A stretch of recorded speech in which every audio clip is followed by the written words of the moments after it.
जब सुने के होई भोजपुरी गाना, बस बजे के चाही गाना।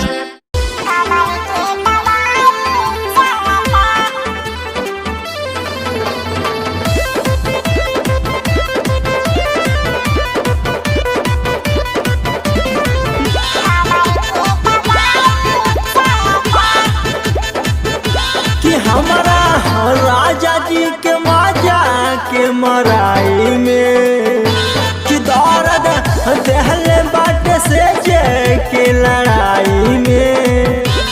हमारा राजा जी के माजा के मराई में कि दर्द दहले बाट से जे के लड़ाई में।